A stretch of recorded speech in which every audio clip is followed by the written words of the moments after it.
Muito boa noite a todos os irmãos. Eu desejo profundamente que a paz de Jesus esteja com vocês. Sem dúvida nenhuma, é uma grande alegria, um mistério, e não é um discurso político que eu estou falando, é uma alegria profunda mesmo no meu coração. Eu sinto nos meus ombros o peso da incumbência, da responsabilidade de falar para pessoas tão amadas por Deus aqui nessa noite.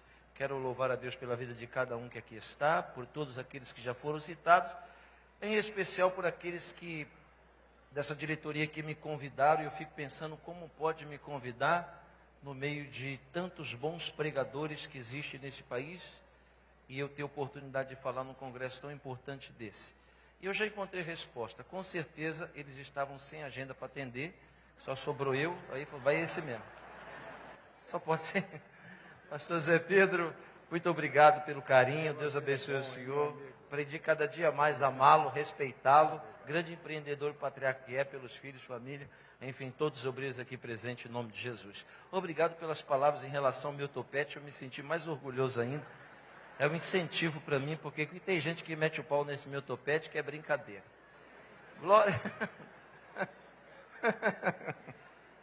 Cumprimentando a todos aqueles que nos acompanham pela tecnologia da internet, que Deus possa abençoar você também em nome de Jesus.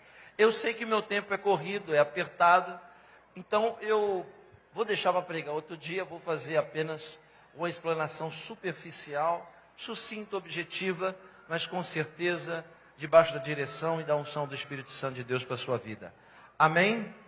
Quem veio perder tempo, diga amém.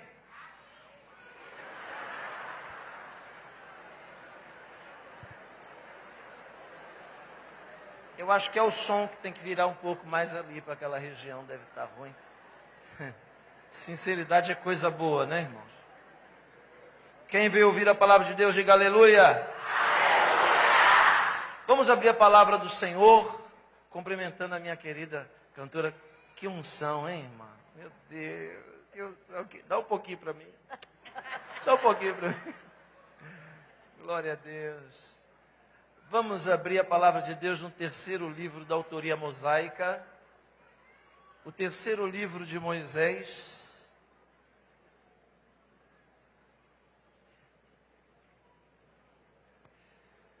capítulo 18.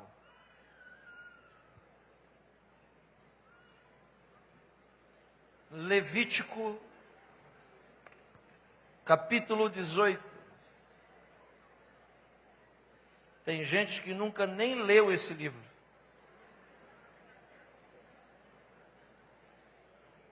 Eu vi gente perguntando ali, o que é isso? Não é daqui não, com certeza. É de longe. Levítico 18, quem encontrou, diga amém. Amém. Coloque o seu dedo no número 18, olhe para mim. Olhe para mim. Todos. O livro de Levítico, senhoras e senhores, é um livro pouco frequentado pelos cristãos. Isso se dá ao fato de ser um livro complexo. Na verdade, um emaranhado de leis e regras dadas por Deus para um povo escolhido. Quando eu falo povo escolhido, não estou me referindo a Israel. Porque Israel é o povo chamado.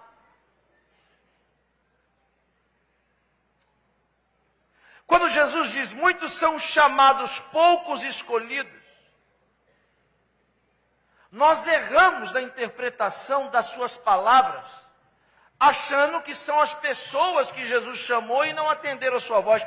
Eu não conheço uma pessoa que Jesus chamou e que não atendeu a sua voz. Inclusive, até os mortos atendem a voz de Jesus quando Ele chama. Estou ouvindo um som de zabumba aí. Os irmãos estão querendo cantar de novo, eu deixo. Olhe para mim. Quando a Bíblia diz, muitos são chamados, se refere a um povo chamado Israel, chamado por Deus. Mas os escolhidos estão dentro dos chamados. Por isso, esse livro leva esse nome, Levítico, porque é a referência ao povo chamado, aqueles que são da tribo de Levi. Chamados para quê? Chamados para fazer o que os escolheu. Escolhidos para quê? Para fazer o que os chamados, aleluia, não podem fazer. Os da tribo de Levi foram escolhidos a dedo por Deus para exercer a função sacerdotal. Eram os únicos. Mas mesmo com essa tribo ter tantos e tantos levitas, e todos que eram dessa tribo, terem o direito de exercer o serviço sacerdotal, olhe para mim, preste atenção, nem todos poderiam exercer o serviço sacerdotal. Então, por quê? Porque a demanda era grande. Eram poucas vagas para trabalhar no templo, para uma tribo inteira trabalhar. Quem está me ouvindo, diga amém. Amém. Muito bem, preste atenção aqui na palavra. Muitos dos levitas, irmã, nasciam, viviam e morriam sem nunca exercer o sacerdócio.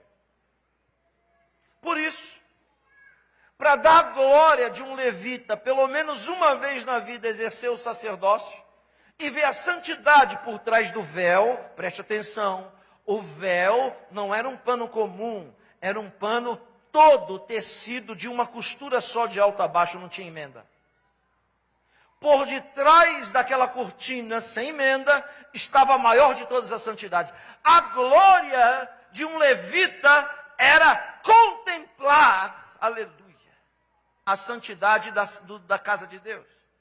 E muitos nasciam, viviam, morriam sem nunca entrar ali.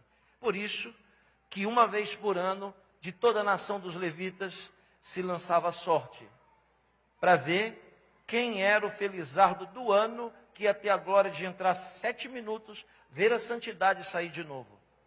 Por isso que a Bíblia diz que naquele ano, a sorte caiu sobre Zacarias, que era pai de João Batista.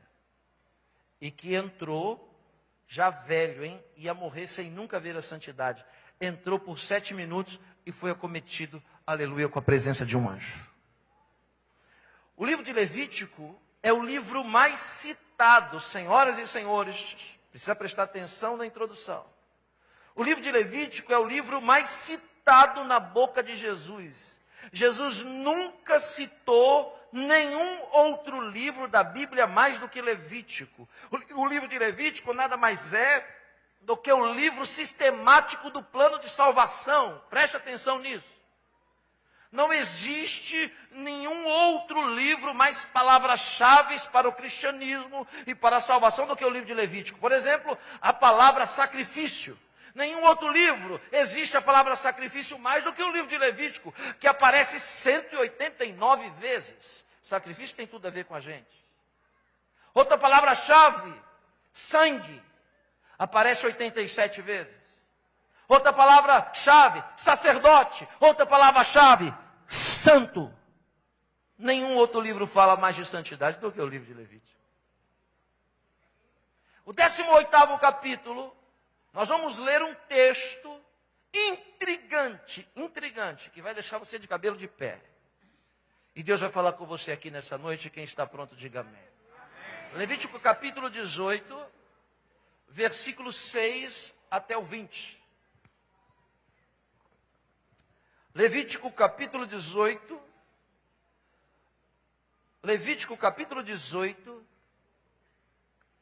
versículo 6 até o 20, quem encontrou, diga amém. Olhe para mim. 3.500 anos de idade o texto. A igreja está fazendo quantos anos, pastor? 13 anos de inauguração. O texto que nós vamos ler tem só 3.500 anos. Jesus ressuscitou fazem 2.000 anos. Isso quer dizer que 1.500 anos antes de Jesus nascer, esse texto já existia. Escrito em uma língua extinta, é hebraico, mas é hebraico arcaico. Nessa época, as vogais A, E, I, O, U era representada por uma letra só. Então, como é que a gente vai saber o som das coisas? Era difícil de escrever, era difícil de ler na época em que esse livro foi escrito. Mas preste bem atenção. O texto que nós vamos ler, apesar de tanta dificuldade e de tanto tempo, está exatamente igual até hoje. Você não entendeu o que eu disse? Eu estou lhe dizendo que isso aqui não é revista de fofoca de novela, que isso daqui não é livro de romance, de best-seller, isso daqui não é livro arqueológico, isso aqui é a palavra de Deus. E passa o céu e passa a terra e ela não passa. Veja o que diz a palavra de Deus atual, mesmo tendo 3.500 anos de idade. Sem movimento. Assim está escrito a partir do verso 6. Nenhum homem se chegará a qualquer parenta da sua carne para lhe descobrir a nudez. Eu sou o Senhor. Não descobrirás a nudez de teu pai e de tua mãe. Ela é a tua mãe. Não lhe descobrirás a nudez. Não descobrirás a nudez da mulher do teu pai. Peraí, a mulher do meu pai não é minha mãe? Nem sempre. Pode ser só madrasta. Deus é sábio. Não descobrirás a nudez da mulher do teu pai. Por quê? Porque a nudez do teu pai, a nudez da tua irmã, filha de teu pai ou filha da tua mãe, nascida em casa ou fora de casa, a sua nudez não descobrirás. A nudez da filha do teu filho ou da filha da tua filha, a sua nudez não descobrirás, porque é a tua nudez. Não descobrirás a nudez da filha da mulher do teu pai, gerada do teu pai. Ela é tua irmã. A nudez da irmã do teu pai não descobrirás. Ela é parenta do teu pai. A nudez da irmã da tua mãe não descobrirás, pois ela é parenta da tua mãe. A nudez do irmão do teu pai não descobrirás. Não te chegarás à sua mulher, ela é sua tia. A nudez da sua nora não descobrirás, ela é mulher do teu filho. Não lhe descobrirás a nudez. A nudez da mulher do teu irmão não descobrirás, é a nudez do teu irmão. A nudez de uma mulher e de sua filha não descobrirás. Não tomarás a filha do seu filho, nem a filha da sua filha para lhe descobrir a nudez. Parentes são, 2 pontos, maldade é. E não tomarás com tua mulher outra de sorte que seja rival, descobrindo a sua nudez com ela durante sua vida. Não te chegarás à mulher para lhe descobrir a nudez durante a sua menstruação, nem te deitarás com a mulher do teu próximo, para te contaminares com ela. Eu desafio o pregador que tem coragem de pregar.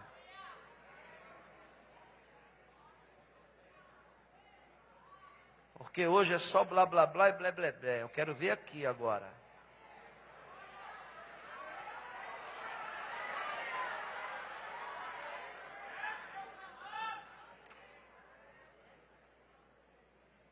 Não faz muito tempo que, chegando em uma cidade com um horário mais cedo, me levaram ao hotel para descansar e ali, esticando minhas pernas, peguei no controle remoto e comecei a dedilhar os canais do cabo, até que algo me chamou a atenção e eu parei. Era uma reportagem. Alguns homens estavam em uma picada, você sabe o que é isso? E picada é uma estrada estreita no meio de uma mata fechada. Eles estavam com câmeras, andando em uma picada, dizendo é por aqui, é por aqui. Eu achei aquilo esquisito, parei para ver. E eles foram naquela picada, no meio do nada, numa mata fechada, de repente pararam diante de uma placa. A placa dizia assim: daqui para frente, ninguém pode passar vestido.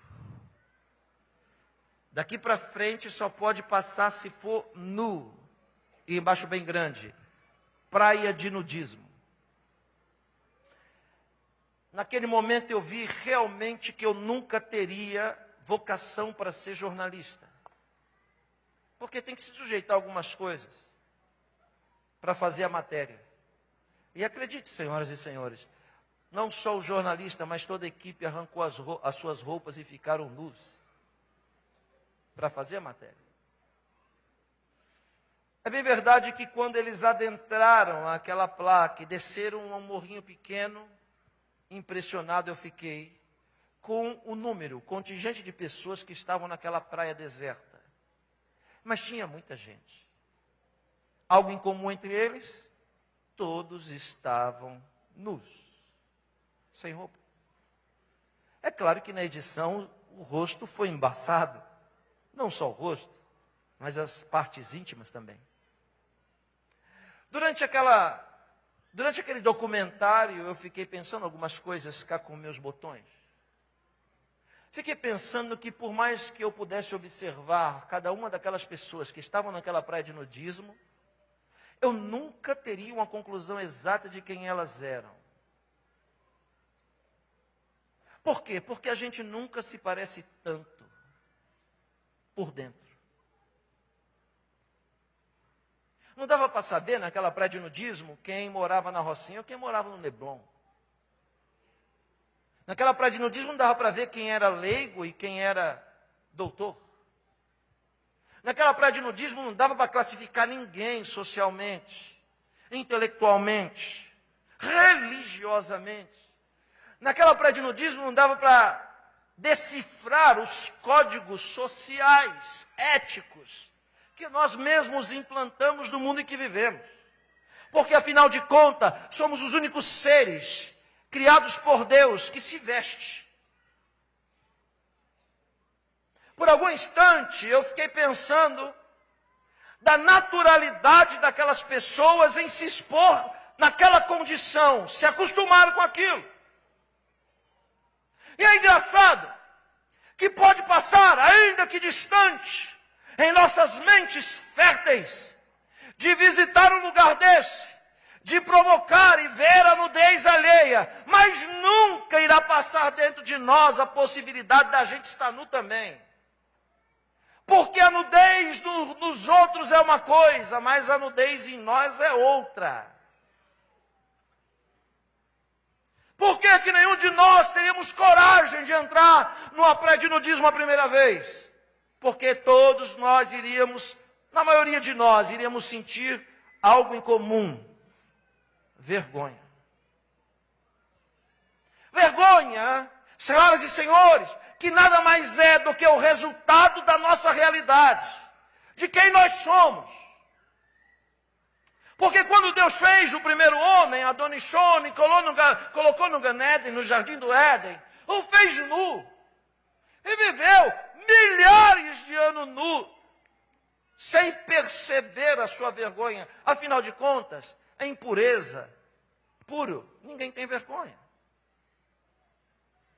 Mas, quando Adão peca, o primeiro sentimento do pecado foi a vergonha, porque logo ele se viu que estava nu, se escondeu, e de trás de um arbusto ele deve ter juntado folhas de figueiras para tentar resolver o problema. Aí Deus desceu e disse: onde você está, Adão? Ele disse: eu estou com vergonha. Deus disse: já sei o que aconteceu. Desastre, né? Está com vergonha? Ninguém tem vergonha se não for de tragédias, de erros, de falhas.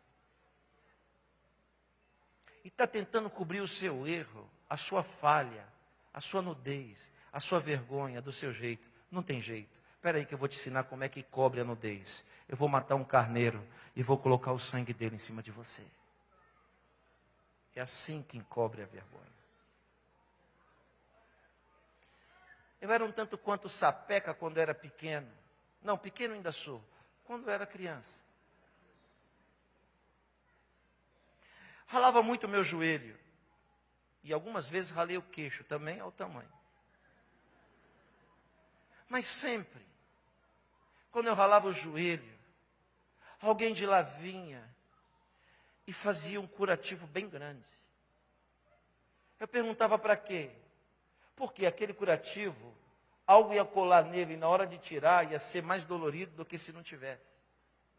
Mas por quê que fazia curativo? Alguém dizia para proteger. Nada, é conversa. Depois eu descobri que as nossas feridas por si só criam uma casquinha e se protege. A grande verdade é que o curativo é colocado na ferida para esconder a feiura da chaga. O curativo é colocado na ferida para que as pessoas não percebam o cheiro do pus que mina. E nem se assuste com a profundidade da ferida.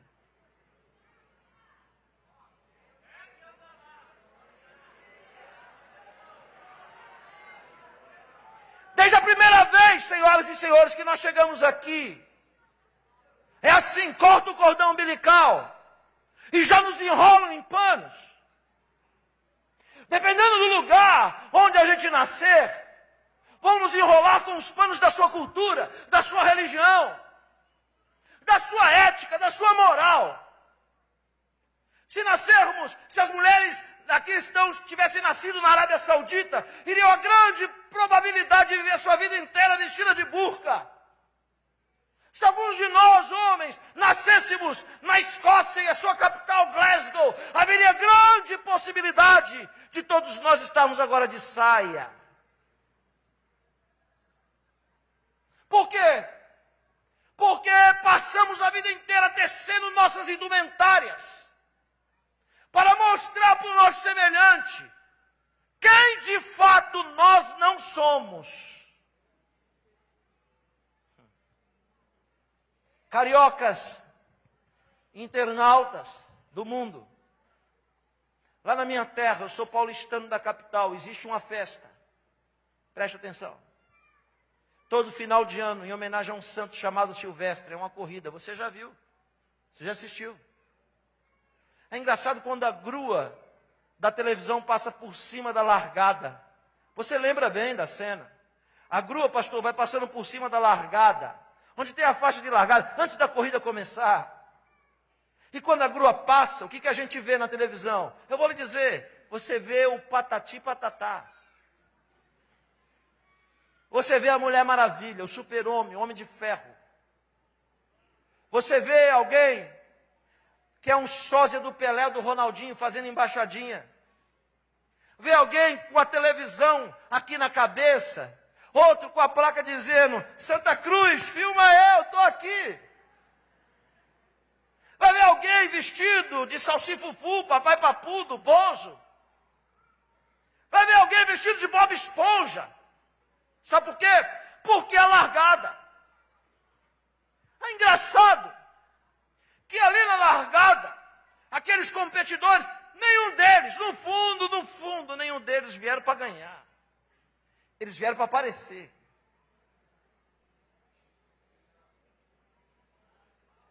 Se não gosta de pensar, não me entende.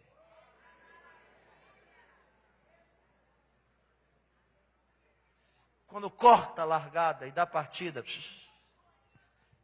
a Mulher Maravilha tropeça na capa do Super-Homem. O Bozo tropeça no sapato e o Patati Patatá escorrega com a peruca. O Bob Esponja não aguenta o peso da...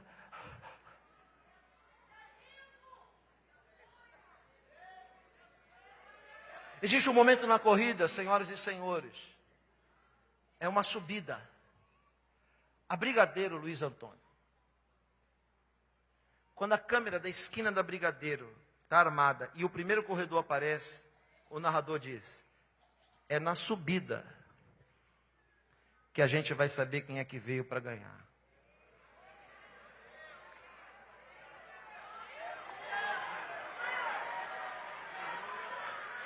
Sabe quem aparece na subida? O Bozo não aparece, nem o Homem de Ferro. Não tem nem a máscara do Batman mais. Mas na subida da Brigadeiro, sabe quem aparece só de shortzinho? Os quenianos. Porque quem nasceu para vencer vai fazer a diferença, não é na largada. Porque na largada é só festa. Porque na largada todo mundo quer aparecer. A diferença vai aparecer é na hora da subida. É na puxada da subida. Quem é que está aqui que veio, aleluia, para conseguir vencer na subida? Levante a mão agora aí, abre a boca e dá um glória a Deus, exaltando o nome de Jesus. Imagine você que não está entendendo nada do que eu estou falando, está achando que eu estou contando história e você vai ver que eu não estou. Imagine você, a pastora falar, vamos receber o nosso preletor. Aí entra eu vestido de super-homem. Aqui, por aqui, ó, vestido de super-homem. Dizer, tudo bem, pessoal? Eu vim de Kryptônia. Eu sou o super-homem. As crianças vão dizer, é nada. O outro lá vai dizer assim, com esse bracinho de pernilongo? Ninguém vai acreditar que eu sou super-homem, sabe por quê? Porque todos vocês sabem que quem está por debaixo daquela fantasia chama Yosef Akiva.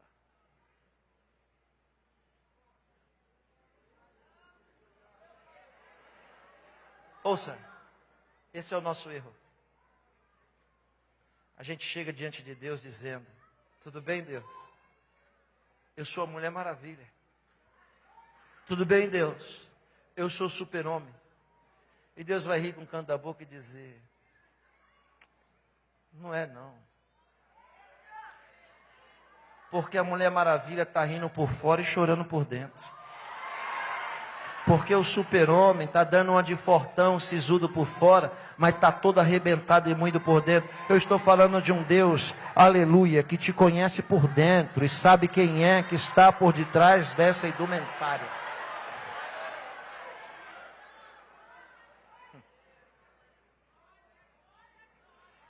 Eu vou lhe confessar uma coisa. Eu nunca vi. Pode acreditar. Pode acreditar mesmo que eu sou sistemático. Eu nunca vi minha mãe nua. Eu nunca vi uma irmã minha se trocar. E ela também nunca me viu. Nenhuma delas. Eu nunca vi um parente de carne meu nu. Por quê? Porque isso não é vergonha para mim, isso é vergonha para quem é visto.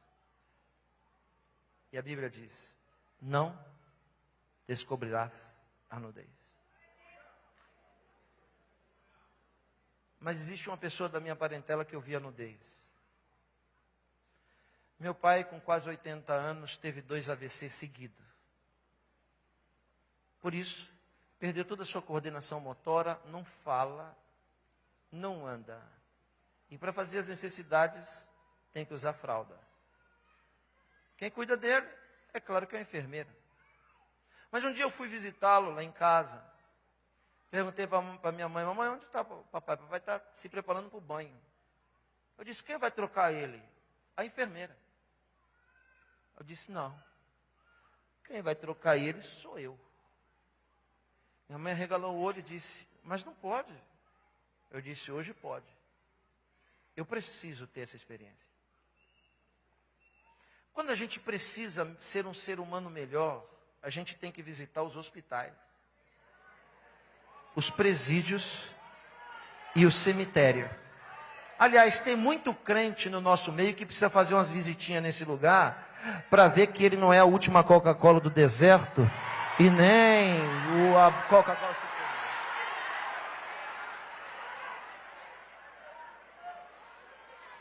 A gente tem que aprender que essa passagem breve aqui nesse mundo nada mais é do que uma ilusão. Não está belo a festa? Não está linda? Tá, só que daqui a pouco ela acaba. Nada aqui nesse mundo é para sempre, senhoras e senhores. Esse é o mundo das circunstâncias. O que foi ontem já não é mais hoje. E o que é hoje, pode acreditar, não será mais amanhã. Só existe alguém que é para sempre. É aquele que está sentado entre os querubins de glória, é eterno.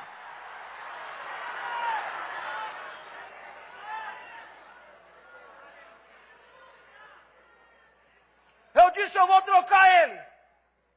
Minha mãe tentou me segurar, eu disse, eu preciso, porque é um espelho. Quando eu disse assim que ia trocar ele, que ele ouviu minha voz, chorou que nem uma criança, compulsivo. Estava com vergonha do filho, que nunca viu ele pelado. Eu chorei com ele, abracei, expliquei para ele que eu precisava daquilo. Que o fim de toda carne é exatamente o mesmo. Ele chorou muito. com vergonha de mim. Sabe o que eu estou lhe dizendo? Deus está te desafiando nessa noite. Eu sei que você ora 28 horas por dia. Eu sei que você jejua 30 vezes por semana. Eu sei que você é a mulher mais santa e consagrada do mundo. Mas eu preciso lhe dizer que por dentro você é igual a qualquer outro. Que tem medo, trauma, dificuldade, vontade igual a qualquer um. Estamos todos nós, senhoras e senhores, encarcerados das mesmas dificuldades e pobreza.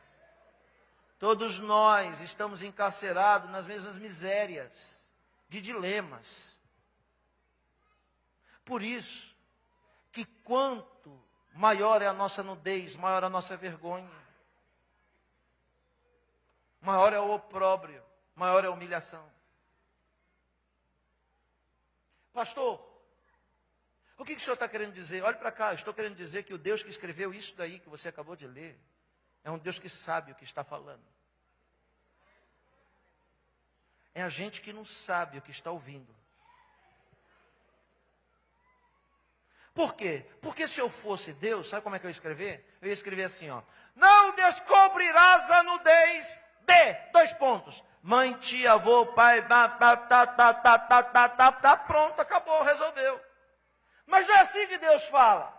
Deus fala assim, não descobrirás a nudez, não descobrirás a nudez, não descobrirás a nudez, não descobrirás a nudez, não descobrirás a nudez, não descobrirás a nudez, não descobrirás a nudez, não descobrirás a nudez. Por 2 coisas. Por causa que Deus conhece as nossas tendências naturais. A primeira, Deus sabe que a gente é teimoso. Aí ele vem e diz, não põe o dedo na tomada e vira as costas, a gente diz, ah é? Então eu vou pôr. Tum. Como Deus sabe que você é teimosa, está entendendo o que eu estou falando ou não? Como Deus sabe, você ouvinte da internet, que você é teimoso, então Deus diz, não põe o dedo na tomada, não põe o dedo na tomada, não põe o dedo na tomada, não põe o dedo na tomada, não põe o dedo na tomada, não põe o dedo na tomada, não põe o dedo na tomada, não põe o dedo na tomada, não põe o dedo na tomada.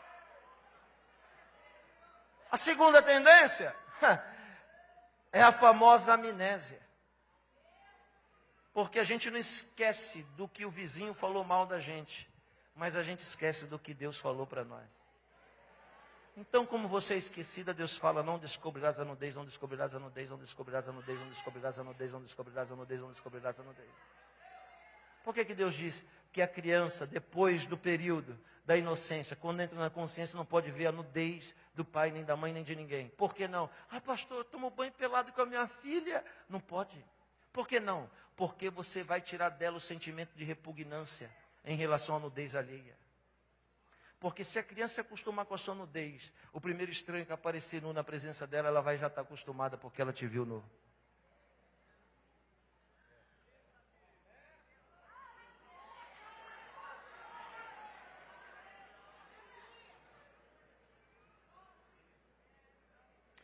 Sabe por que eu estou pregando isso?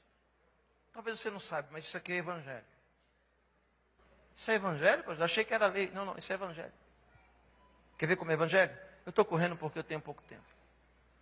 Abre comigo aí. Não é para correr, não? Eu fico 3 horas falando, hein? É claro que não hoje, né, irmãos? Cheguei de São Paulo agora e estou voltando agora para São Paulo. João capítulo 19. Quem está me ouvindo, diga amém. Amém.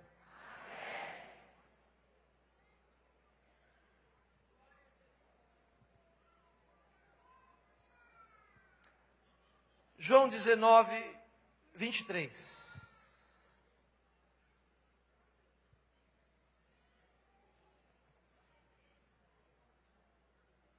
Você achou?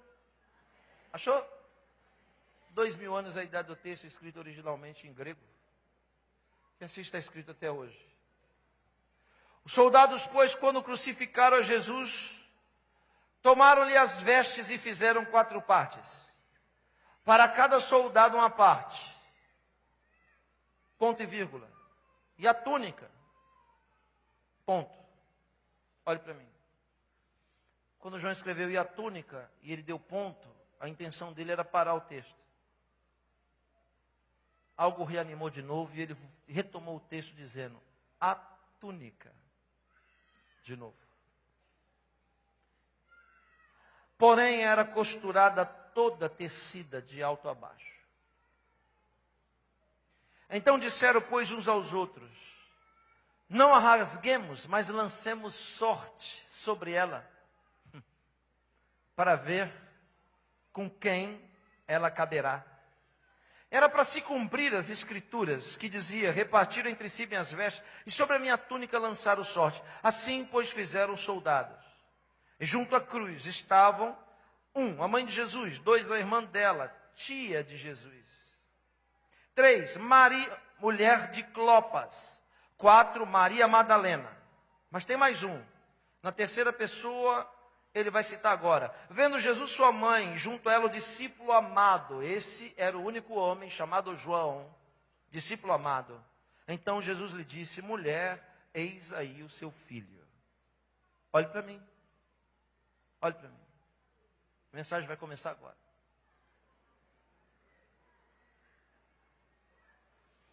Quando Jesus é condenado à morte, saindo da fortaleza Antônia em direção ao Gólgota, uma montanha de calcário, baixa, relativamente baixa, saindo pela porta de Damasco, um cortejo segue Jesus em direção à morte. Quem me entende, diga amém. Suponhamos, senhoras e senhores, que o Gólgota esteja nessa direção. Olhe para mim para você entender. O cortejo vem dessa direção para lá, para o Gólgota. Eles vêm vindo. Os soldados vão na frente, escoltando o condenado, que vai morrer. Preste atenção nisso. E a multidão vem atrás. Quando chega no pé da montanha, aqui o monte, a multidão vem de lá. Os soldados param no pé da montanha e vira para a multidão. E diz assim, nenhum de vocês estão autorizados a ver a execução de perto. Para ver o condenado morrer de perto, somente aqueles que têm intimidade com ele, que ele vai designar. Se vocês quiserem ver a execução, vão ver a execução de longe, de perto não. Aí o soldado chega em Jesus com a corda amarrada e diz para ele, vai rapaz, cadê o teu pai? E eu imagino que Jesus deve dizer, sou órfão de pai. Quem é que vai no lugar do teu pai para te ver morrer? Cruel, hein? Aí Jesus escolhe o discípulo amado, o homem que mais intimidade comigo teve. João. O soldado grita, quem é João aí? João levanta a mão e diz, vem você está liberado, pode entrar. Cadê a tua mãe? Aí Jesus diz, Miriam, que é Maria. Nome comum naquela época. Quem é a mãe? Vem a mãe. Quem mais? Minha tia. Vem a tia. Quem mais? Maria de Magdala. Venha Maria. Ok. E agora, mais uma pessoa de intimidade. Maria, mulher de Clopas. Intimidade com Jesus? Quem é essa mulher? Essa mulher era esposa do homem que financiava o ministério de Jesus. Porque não tem como você ter intimidade com Jesus sem financiar o ministério dele. Tem gente que quer ter intimidade com Jesus, mas não financia o ministério. Todo o dinheiro que tem é para financiar os seus bel prazeres. Quer ter intimidade? Quer estar perto? Então. Mulher de Clopas, pode vir. 5 pessoas. E a multidão ficou no pé da montanha. Os 5 subiram o Gólgota junto com Jesus. Olha só que cena. Agora vem a parte mais dramática. Olhe para mim. Porque quando bota a cruz no chão, para amarrar primeiro pela cintura, pelas pernas, pelo pescoço e pelos braços, depois pregar. Mas isso não pode ser feito sem antes despir o condenado. Aí, o soldado chega perto de Jesus, dá um sorriso sarcástico e diante das pessoas mais íntimas dele, começa a arrancar a roupa de Jesus. E a Bíblia diz: não descobrirás a nudez. Pega a roupa de Jesus, a roupa comum. Essa roupa comum é chamada de roupa de emenda.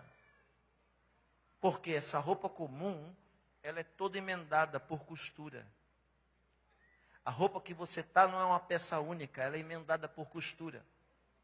Ou seja, ela é uma colcha de retalhos.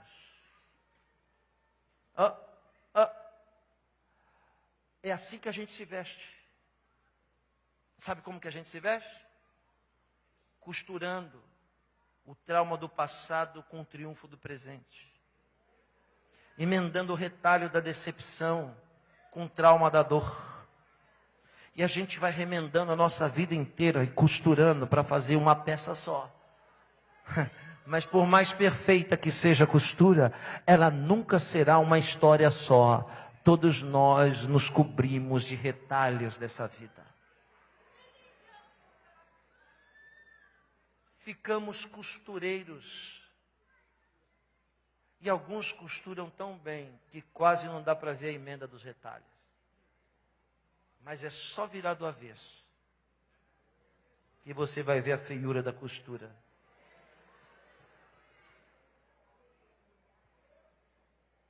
Quem veio para pular e rodopiar, me perdoa. Outro dia você pula e rodopia.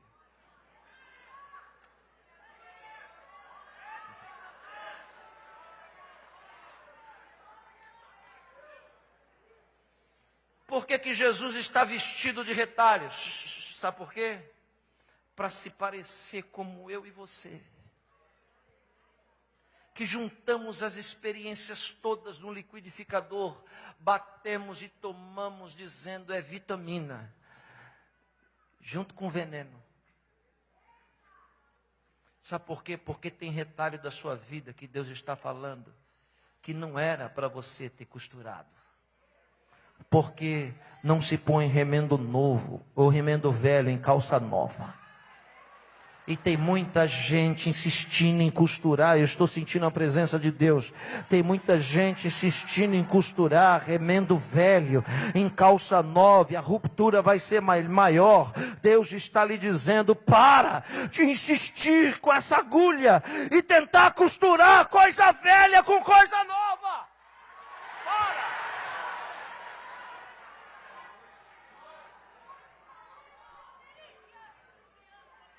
Porque tudo que é costurado não tem valor.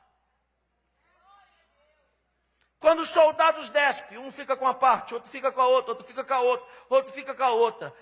E Jesus ficando nu na presença da mãe.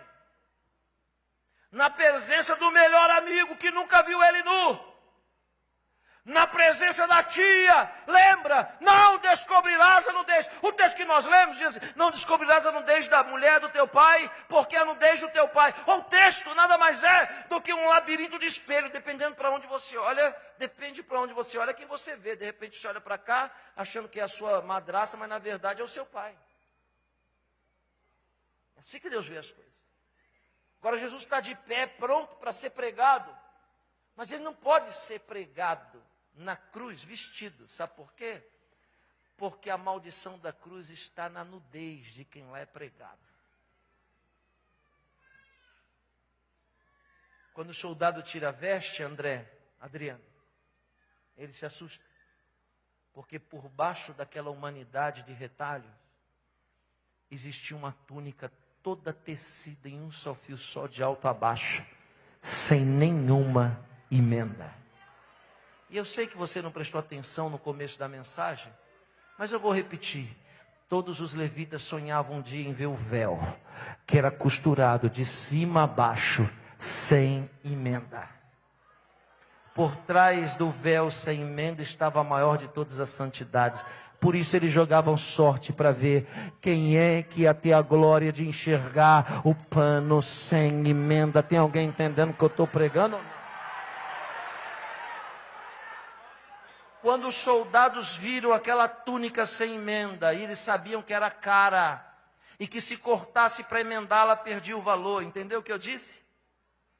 Tem coisas na vida que são baratas demais. As mais caras não aparecem. As mais preciosas ficam guardadas por dentro. Não troca sua bênção por um prato de lentilha, não. Porque prato de lentilha é retalho. Mas o que Deus te dá por dentro é muito mais precioso e não tem emenda. Aleluia. Então, quando os soldados viram, se assustaram e disseram: eu quero. O outro diz: eu também. Começaram a discutir. Veja só, e o homem pronto para ser executado. Então, alguém disse: espera aí, vamos decidir. Vamos jogar sorte para ver quem fica com ela. Isso com os parentes ao redor e eles de pé, sem reagir. Quando tira a túnica dele, é claro, tudo que você tem na cabeça e na sua mente sobre a crucifixão de Jesus é resultado da arte católica apostólica romana. Não é assim as esculturas? Jesus crucificado de sunga. Não é assim as pinturas? Jesus crucificado de sunga, não é? Claro. Como poderíamos expor tanto o Filho de Deus? Mas a quem da arte, Jesus morreu pelado. E aí é que está o opróbrio da crucifixão. E aí é que está a vergonha do crucificado. Alguém adulto morrer pelado. É muito escárnio, é muita vergonha morrer pelado. Arrancaram toda a roupa de Jesus. Se põe no lugar, vai. Nem de pensar você tem coragem.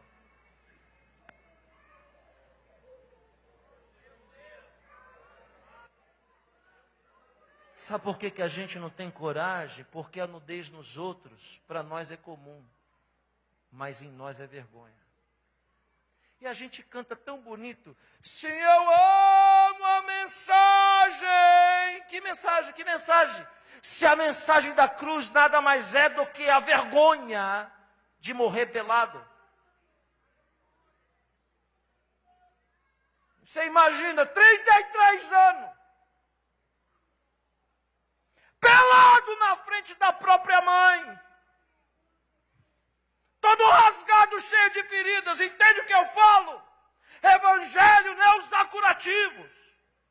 Evangelho é expor as feridas para quem pode curar. E dizer: eu estou aqui, Senhor, todo arrebentado, todo rasgado, mas só o Senhor tem bálsamo para curar minhas feridas.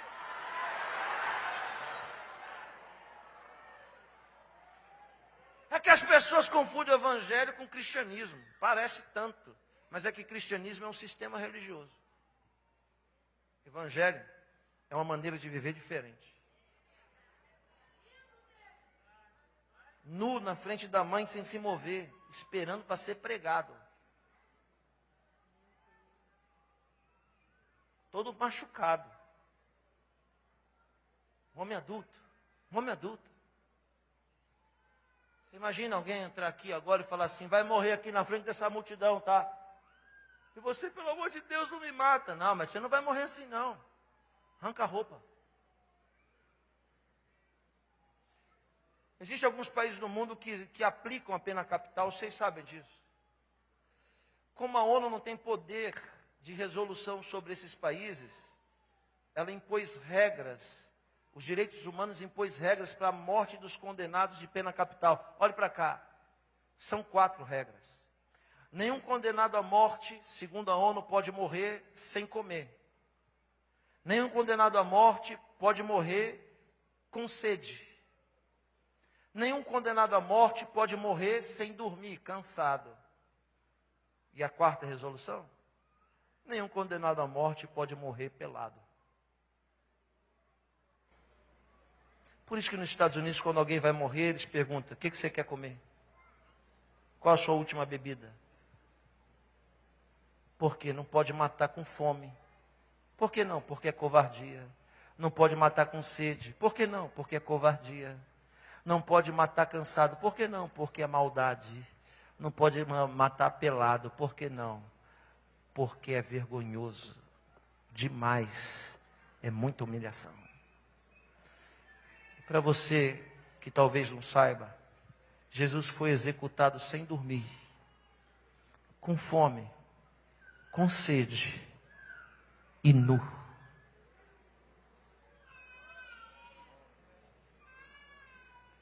Para a gente ficar escarnecendo dele todo dia. Para a gente ficar brincando com a palavra de Deus toda hora.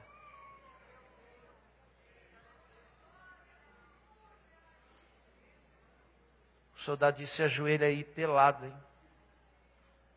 Se ajoelha e amarra ele nu. Pendura ele pelado nu. E morre nu. Ele não deve olhar muito para a mãe, não deve olhar muito de vergonha, né? Sabe por quê? Porque a essência do Evangelho é uma. E eu termino. A essência do Evangelho é uma. Se você não entrar aqui na presença dele e não sentir vergonha de você, você não o conhece.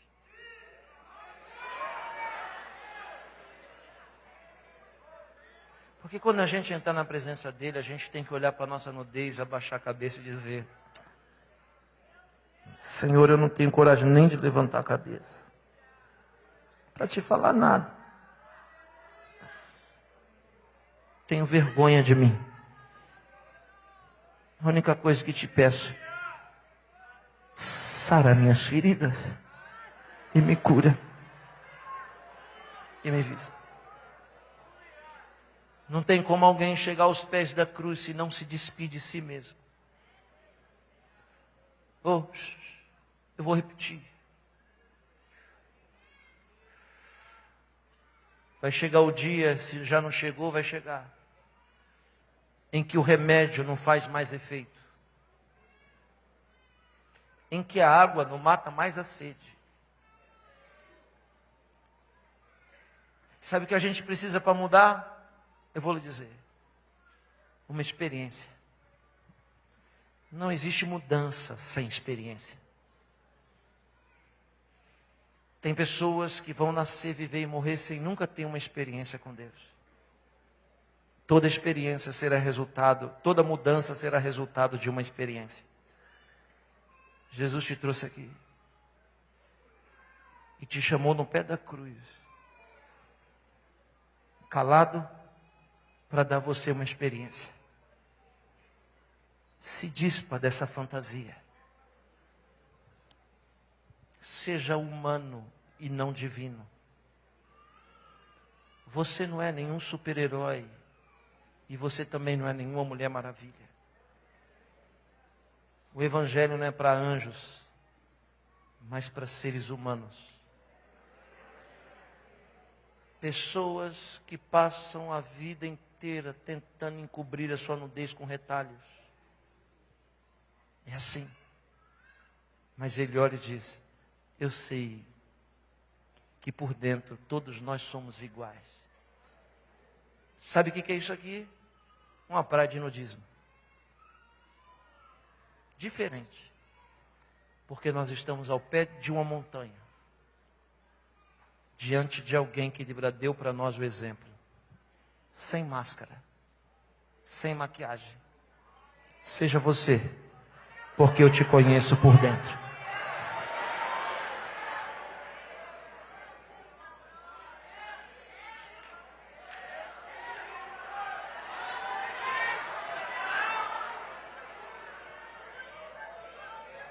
A nudez nos outros é uma coisa. Mas eu encerro dizendo: tem coragem de expor a sua nudez para ele? É claro que os irmãos entendem o que eu falo. Eu não estou falando de coisas desse mundo.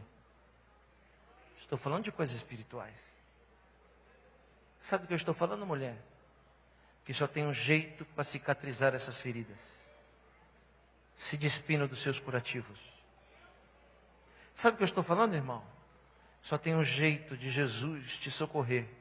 É quando você parar de tentar convencê-lo a acreditar que você é o super-homem e ele sabe que você não é.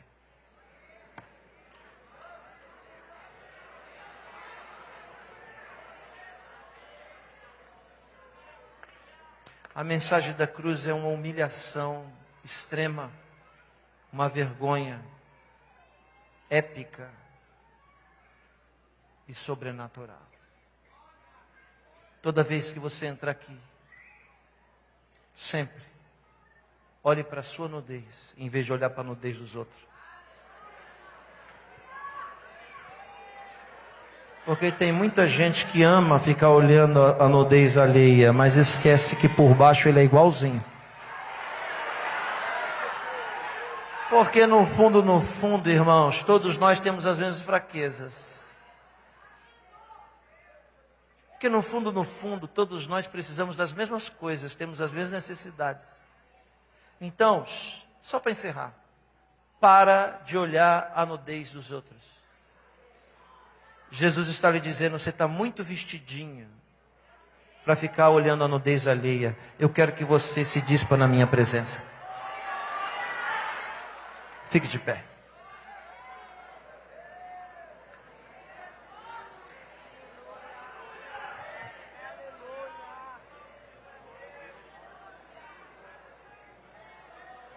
Onde está o tecladista que vai fazer o fundo para mim orar? 2 minutinhos só, já vou passar a palavra de novo. Feche os seus olhos.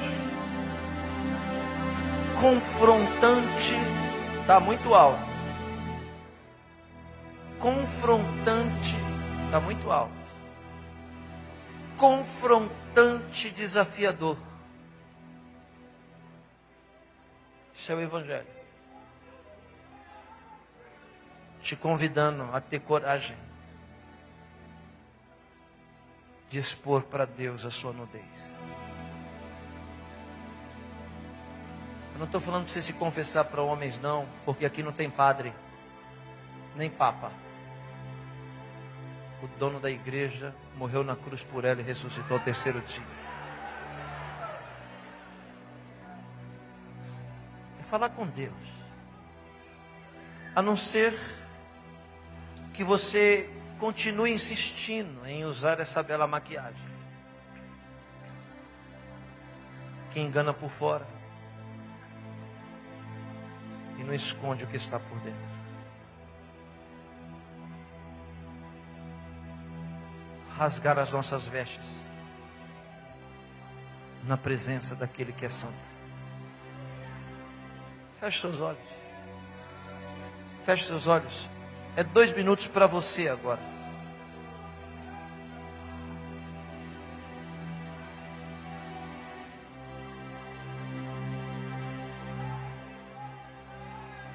Vamos, vamos.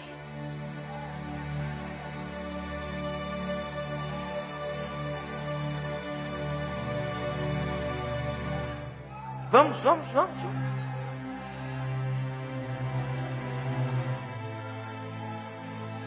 Feche os seus olhos e veja Jesus pelado na presença da mãe, da tia, do seu melhor amigo, porque aquela vergonha e humilhação era para ser minha e sua. Mas ele sabe que a gente não tem coragem de se despir. Aí ele foi e ficou pelado no nosso lugar.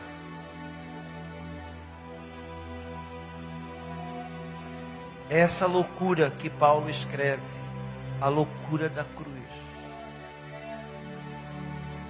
Porque diante dos imperadores, ele disse isso, e os imperadores disseram: que Salvador é esse que morre nessa condição? as muitas letras te fazem delirar, Saulo de Tarsis. Você está louco? Não existe Salvador para quem é humilhado com tamanha grandeza.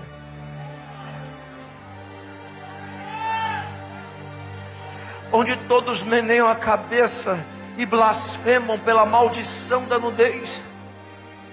E o texto do Levítico esfrega ao nariz de todos dizendo: não descobrirás a nudez, não infringirás o respeito, não humilharás o próximo, não envergonharás teu irmão. Envergonhado por um pecado que não é dele. Pelo menos obrigado, né? É o que a gente tem a dizer.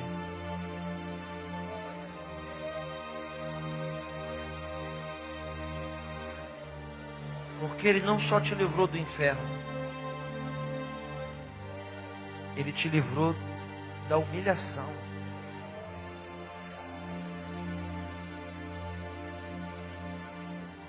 E se o teu inimigo te pegasse, antes de te rasgar todo, ele te despia e te humilhava na presença das pessoas que você ama. Você imaginou na presença dos netos, dos filhos?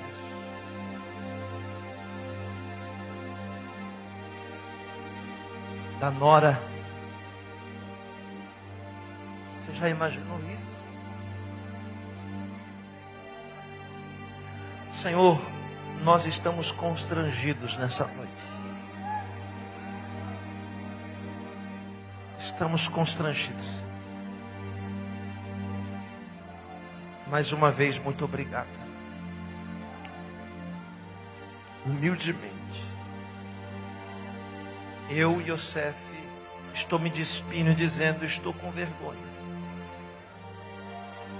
de tantas falhas, defeitos, e das vezes que tentei te lubridiar dizendo que eu era o super-homem, e o Senhor sabe que eu não era.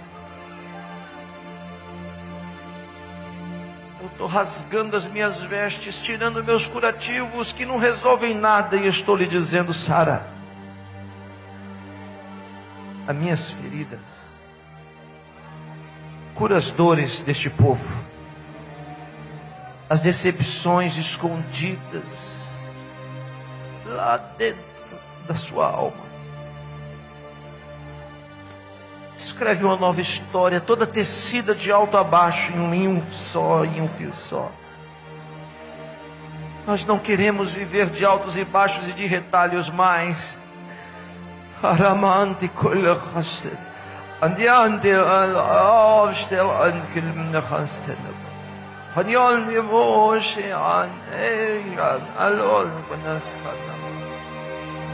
Sinta o toque do Espírito Santo agora. Deixa o Senhor tocar em você. Filho de Deus envergonhado ao extremo, e nos dizendo: tenho sede.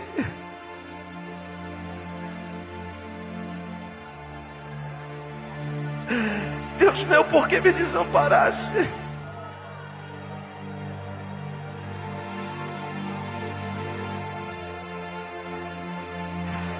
Abre a sua intimidade para Ele agora. Eu estou sentindo a presença dEle aqui.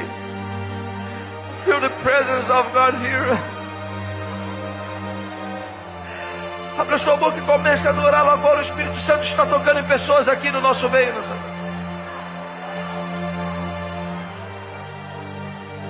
As lágrimas que escorrem no nosso rosto é a mais pura vergonha que temos.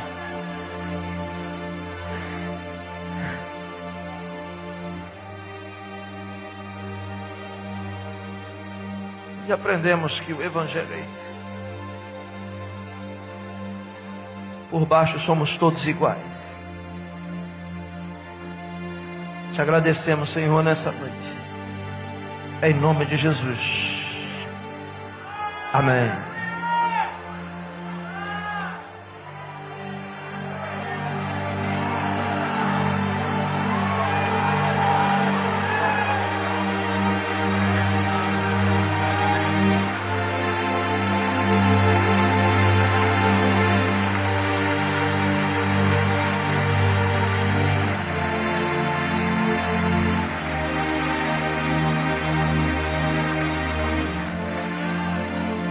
Dê um abraço em alguém que está perto de você e diga uma palavra de bênção para essa pessoa.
Bem-aventurados que têm fome e sede. Quando estive nu, me vestiste.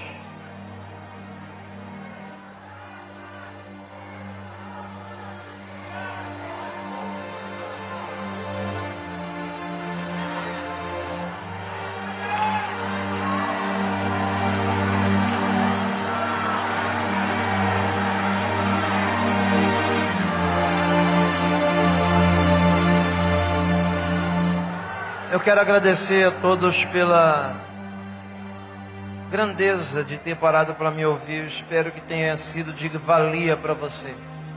Não se esqueça. Não se esqueça. Pare de olhar a nudez alheia.